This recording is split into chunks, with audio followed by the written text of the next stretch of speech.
On this edition of City Focus, we tell you about a new initiative by the Valdosta Fire Department. Valdosta Lowndes MPO gives City Council details on the 2040 transportation plan. We give citizens some stormwater tips, and we talk to Pedro RC from the YMCA about how you can stay safe at the pool this summer.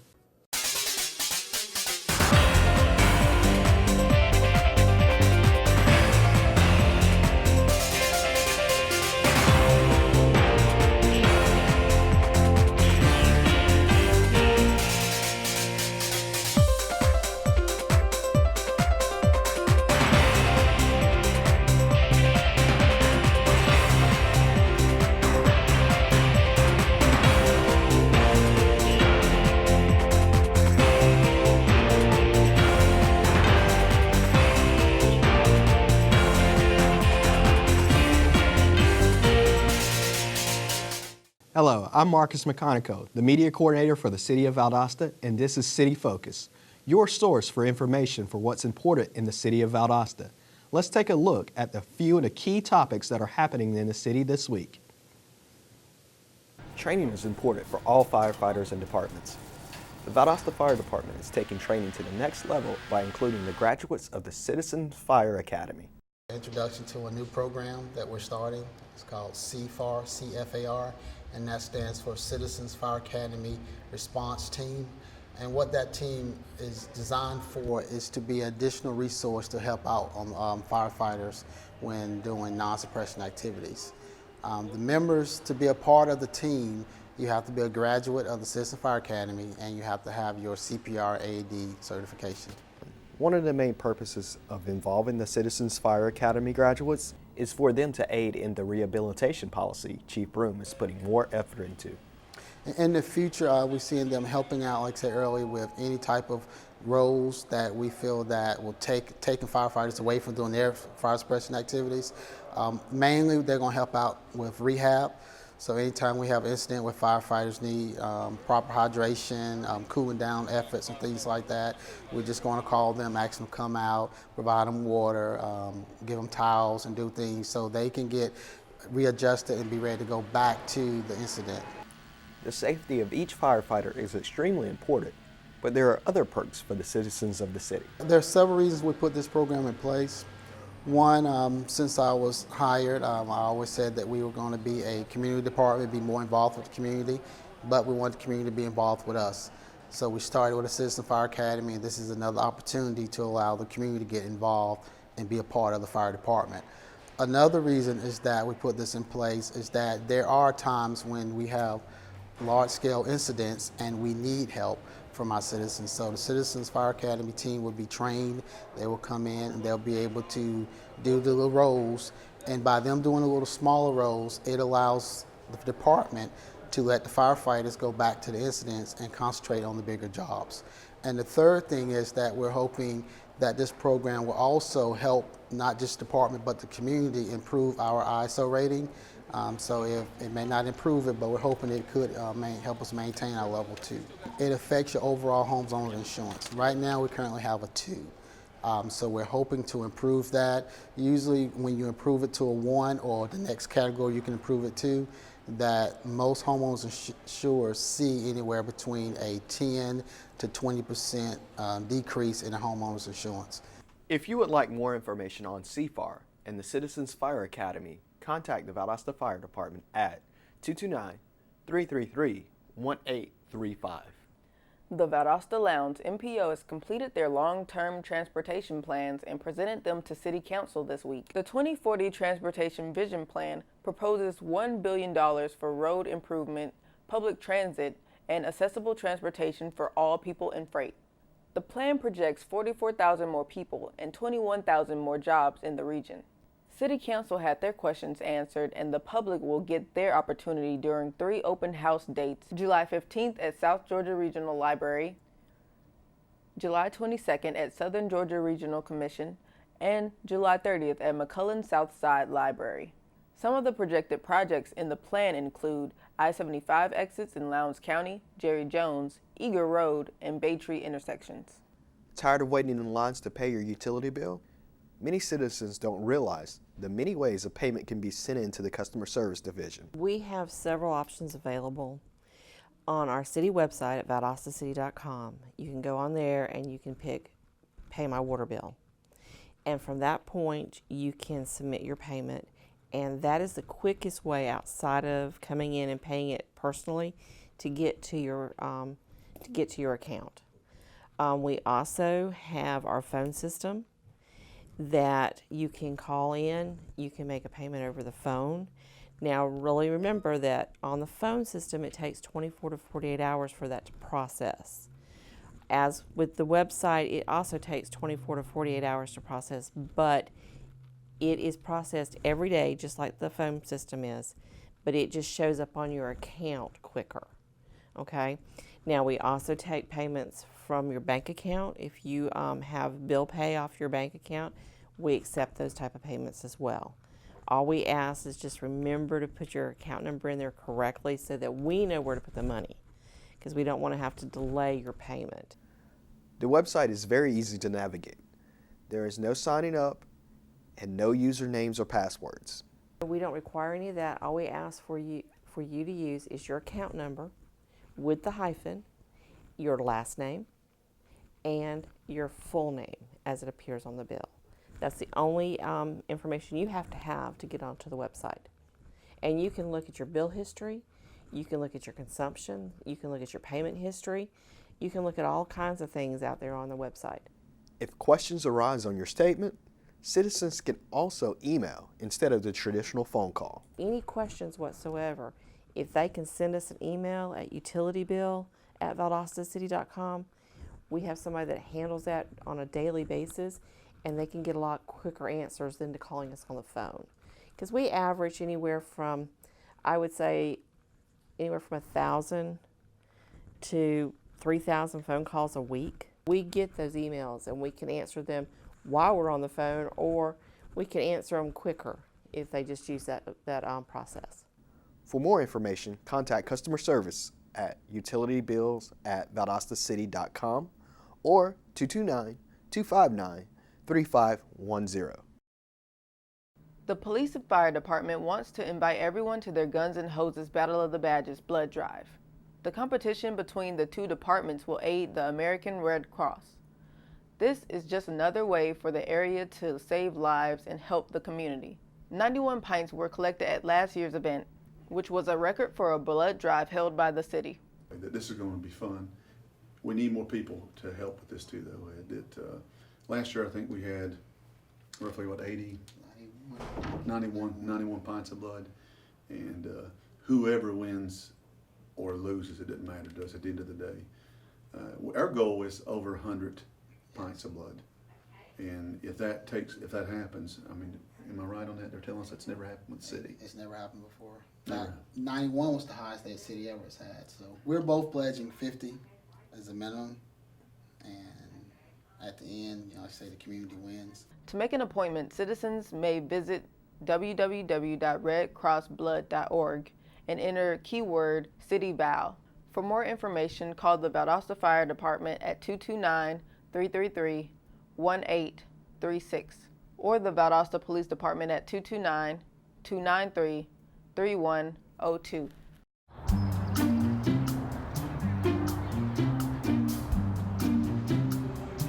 Don't worry, 74 people were picked before me in the NFL draft. To fight childhood obesity, United Way and the NFL are helping kids play at least 60 minutes a day. Okay, time for the team obstacle course. Yay! What this place needs is more healthy kids. To get involved or donate, go to unitedway.org/play60. Now I get it. Okay, Simon, what do people wear? Clothes. That's right, so it's important to learn how to dress yourself. Here's how it's done. Shirt, underwear, pants, socks, shoes. Underwear, always first, name tag on the back. Then pants and shirt. Go ahead and put this on. Now with the shirt, you want to make sure the first button's right or you have to start all over again, okay? Socks left on left, right on right. Tying the shoes, we're going to take the laces, we're going to cross them over, we're going to turn around where the bunny goes down in the hole, pull it tight, and bunny ears. Got it? Most parenting is hard to do in just 2 minutes. But 2 minutes twice a day making sure they brush is easier, and it could help save them from a lifetime of tooth pain. It's summer, and during the summer, many of us spend lots of time at the pool. Swimming at your pool can be great exercise and lots of fun, but there are some important safety tips we would like to pass on to citizens. And we have Pedro here from the YMCA to talk to us about them. Thank you, Pedro, for being here. Thank you. Pedro, what are some of the biggest mistakes that people who use the pool make? First of all, that I would like to explain is the accessibility to the pool, that they need to make sure that the pool has an isolated area or fence area with the gate, open gate. Make sure that is always there in place, so we can avoid, by doing this safety, any kind of accident that can occur during this special time of the year where it's so busy, and a lot of kids who have pools, have got access to them, don't think twice to just jump on the water. Okay. Let me ask you this. What's the big difference between, the safety tips for somebody that's going to a community pool or somebody that has their own personal residential pool? Community pools usually have the rule posted somewhere on an area very visible where people can see. They become identified with them, so it's easier for them to follow. Otherwise, when some of the kids come, or parents with family, they know what are the rules in place. But on the other hand, pools that are from home owners and bringing guests to it, we don't have pool rules posted in our own houses, so it's very hard trying to keep it safe environment when we know that we're free to do whatever we want to do. Well, would you recommend an owner to post pool rules at their house? That's a good idea. I would think that it's very convenient. It's also, I would encourage the pool owners to talk to their family, to every person who uses the pool. Just at least tell them what they're supposed to be doing and what she expects them not to do. So at least they're aware and be a little bit more conscious when it comes to pool. Pool is a very, very good environment. It's very relaxing, nice to have fun, but it can become a very dangerous place too if we don't know how to behave on it. Exactly. Well, let me ask you this. How important for a residential pool how important is it for it to have a fence around it? It is very important. That way you prevent pets to get into the pool.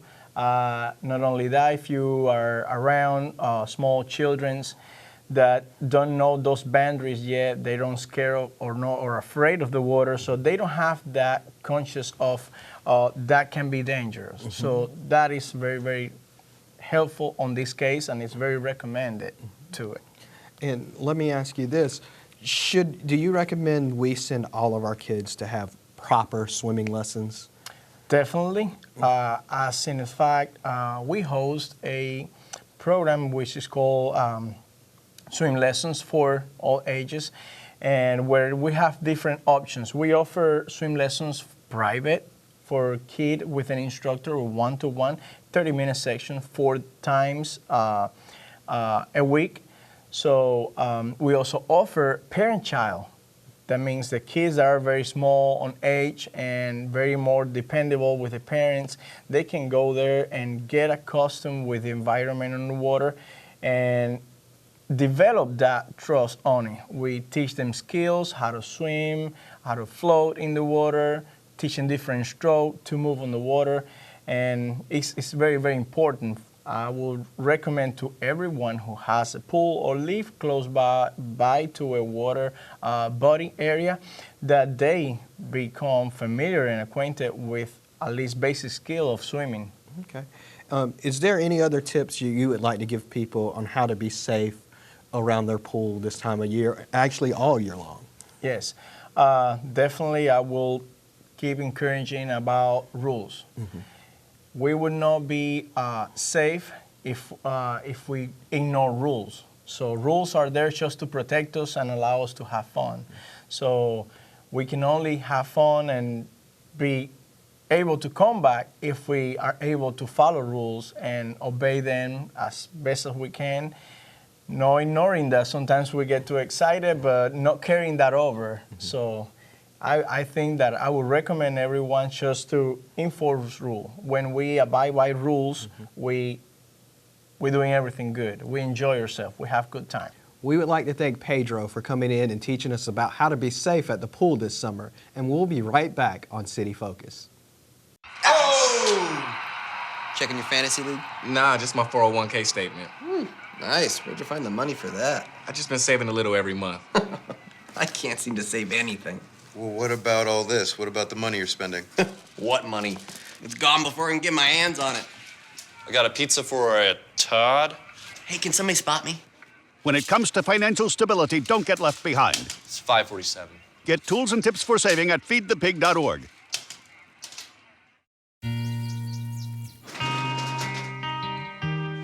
I've got a job to do today. I've got a job to do today.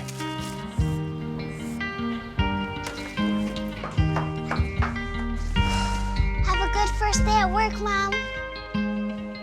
Your donations to Goodwill fund job training programs right in your community. Feels good to start fresh, right? Sure does. And like that, you're a job creator.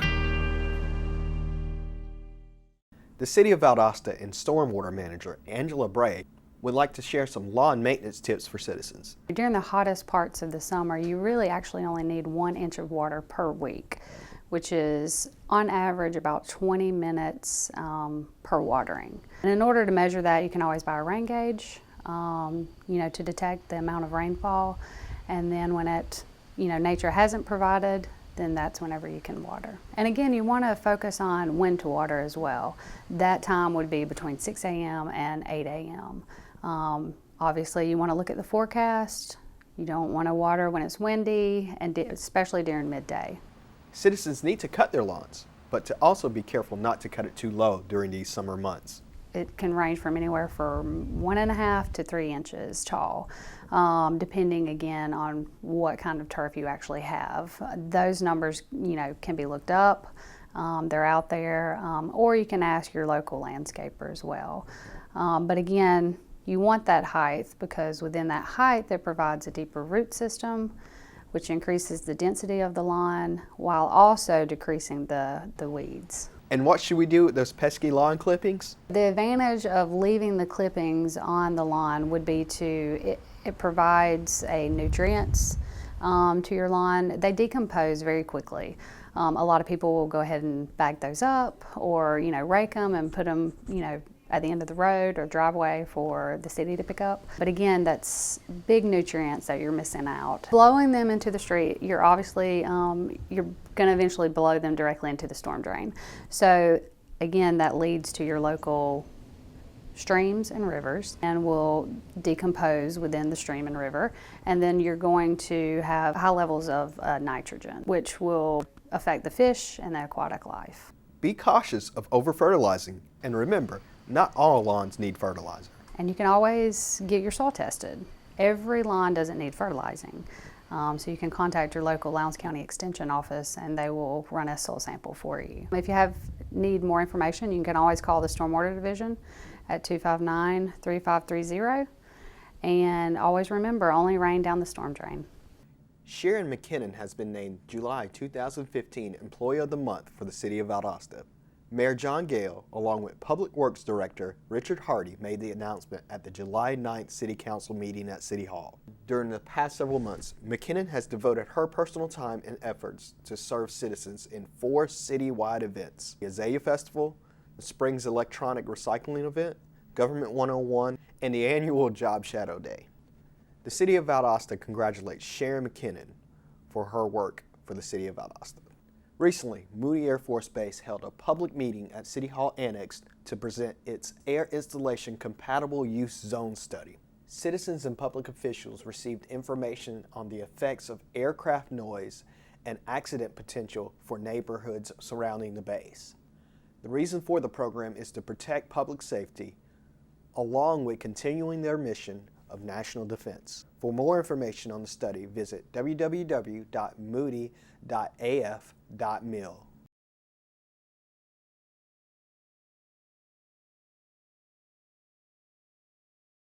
The city currently has 10 open seats to boards and commissions that you can serve on to aid your community. We talked with Executive Director of the Turner Center for the Arts, Cheryl Oliver, about how important it is to serve your community and the 4 art seats that are open. Becoming a member of any of the City of Valdosta's commissions or boards, authorities, is a wonderful way to assume a public service role and become involved in community service. So I particularly am interested in Valdosta's Public Art Advisory Committee because the Turner Center for the Arts is a facilitator for that committee.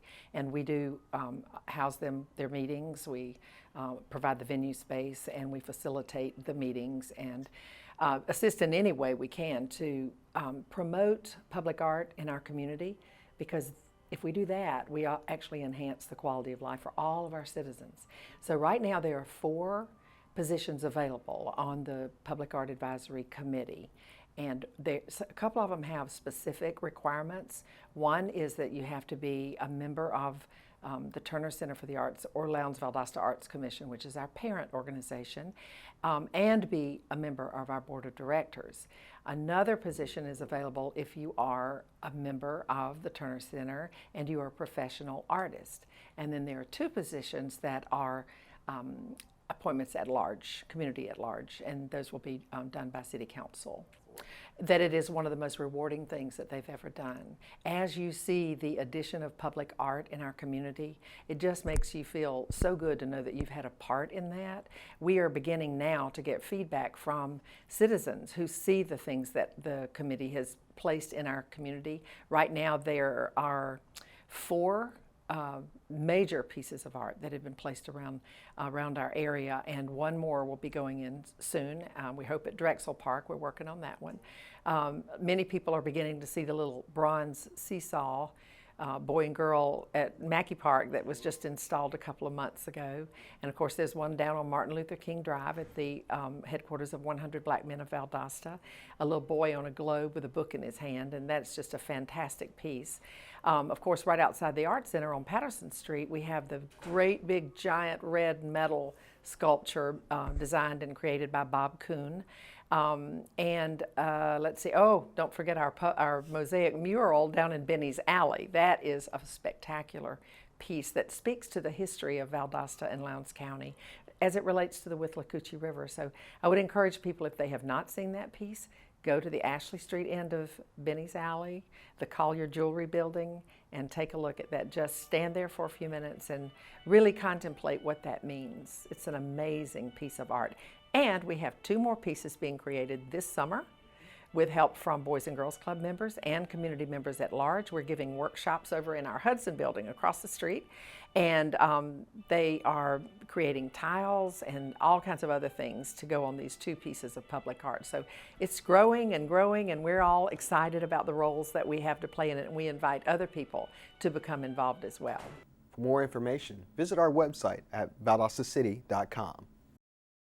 Valdosta Municipal Court Judge Vernita Lee Bender recently received the Special Recognition Award for the City of Valdosta's mock trial program. The program seeks to educate area youth on the workings of local government. Judge Bender received the honor at an annual Municipal Court Judge Council meeting held in June. Our mock trial program, as well as the other programs that we host through the court, is something that we're very proud of. We take great joy and pleasure in. We love the kids. We just love to have fun with them. We have a good time when we do our mock trials. We try to get attorneys, local attorneys in, and our solicitors in, some to help, and it's just a lot of fun as well as educational. I feel like that we try to educate the youth through the mock trial to give them an opportunity to make critical decisions. The mock trial program, which Judge Bender created in 2006 in collaboration with the city's Public Information Office, is one of many educational programs the city offers to inform and educate area youth about local government. For more information about the programs, contact Public Information at 229-259-3548. City of Valdosta and Valdosta Main Street would like to invite you to Art Walk in downtown Valdosta on August 21st. August Art Walk is the 3rd Art Walk for the year. It's going to have 9 different stores participating, and they're all going to be showcasing their original artwork. We will also have the wine portion of the art walk again, and everyone will have a bottle of wine, different kinds. And so for $20 wristband, you can participate in the wine portion of the art walk. It's the place to be. Yes, they, a lot of our downtown art stores like to call downtown the art hub with the art center so close. We really have the largest amount of local art in the area. For more information, contact Main Street at 229-259-3577. The City of Valdosta would like to remind citizens of 3 important environmental dates during the fall. October 3rd, Rivers Alive Cleanup. October 24th, Make a Difference Day Cleanup Event. November 14th, the Fall Electronic Recycling Event. If you would like to volunteer, contact Keep Lowndes Valdosta Beautiful at 229-671-3698. Now let's see what's happening in the city. July 20th through 25th, Downtown Valdosta Restaurant Week. Come enjoy great local cuisine at your favorite downtown restaurants. July 22nd, open house for the 2040 Transportation Vision Plan from 4 to 7 at South Georgia Regional Commission. July 23rd, City Council meeting, 5:30 in Council Chambers. July 27th, Greater Lowndes Planning Commission, 5:30 at the South Health District Administration Office. July 30th, open house for the 2040 Transportation Vision Plan from 10 to 6 at McMullen Southside Library. July 30th, Guns and Hoses Blood Drive at the City Hall Annex from 10 to 3. July 31st, Citizens Fire Academy registration deadline. August 3rd, Historic Preservation Commission, 5:30 at the Multipurpose Room. August 4th, Zoning Board of Appeals, 2:30 at the Multipurpose Room. August 4th, City Council Work Session, 5:30, Council Chambers. August 6th, City Council Meeting, 5:30, Council Chambers. August 7th, First Friday in downtown Valdosta. To stay informed of what's happening in the city, sign up for the weekly e-news blast at valdostacity.com/public information or call Public Information Officer Samantha Matthews at 229-259-3548. Earlier in the show, we told you about graduates of the Citizens Fire Academy aiding the fire department.